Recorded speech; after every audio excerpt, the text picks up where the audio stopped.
President Xi is meeting with the French President Emmanuel Macron, and Macron has some very positive statements so far.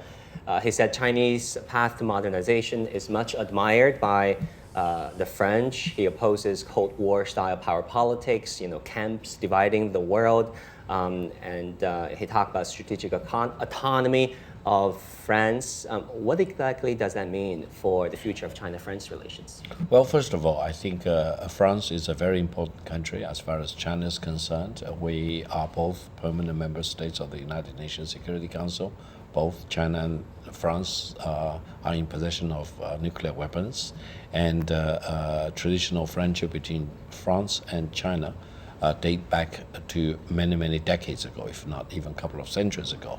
Therefore, I think immediately after Chancellor Scholz's visit to China, this round of meeting between Chinese President and French President in Bali will be very, very important, because I don't think the French business community want to be left out of all the fun and excitement in the China market, and they really want to seize the moment to not only develop the business relations, but also people-to-people relations. Yesterday, I attended a Francophone meeting involving all the French-speaking countries in the world, for example, and we talked about how China and the French-speaking countries can really beef up their exchanges and understanding, for example. And this will be very important, especially in the digital economy, because the French language itself is, relatively speaking now, smaller than the English-speaking language and smaller than the Chinese language community. So how to make sure that the French language itself and the data generated in the French language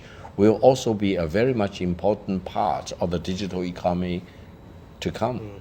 Yeah, speaking of which, Alliance Française, a major French language and cultural institution, is just 5 blocks away from us, and right downstairs where you live, Einar. I mean, talking about strategic autonomy, how much strategic autonomy do you think there will be in reality? How much would France deviate from NATO, from Washington's China policy or China posture? Well, I think there are some cracks. If you look at EU, it's divided north, south, east, and west. I mean, there's more disunity than unity.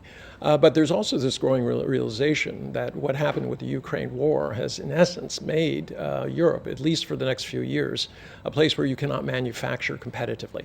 You're seeing this in Germany. They don't even know if they'll have, even if they paid for it, they won't know if they can get the energy that they need, because obviously they're going to prioritize human life over factories. So you're seeing an exodus of larger companies who can, finding other markets where they can produce, because it's their lifeblood. If they don't have them, I mean, saying that, yeah, we have to fire people in Germany, yes, and France, yes, understood. Now, Germany and France are not the same in relation to China. Germany has a much bigger economic footprint here in terms of exports than France does, but France is in this market, and it is very vital. The big issue, though, that I have with this is that you hear these leaders talking about what China should do. China should do this. You should solve Ukraine. You should solve DPRK. At the same time, they're very critical of China. But there's no message like what Xi was saying. It says, how do we form institutions, entities that can create some sort of agreement? How do we come to those agreements? It always seems to be this kind of post-colonial idea that we should lecture you, and you should just measure up to what we think the standards are. This is not going to work in a world which is increasingly divided between the global developed north and the developing south.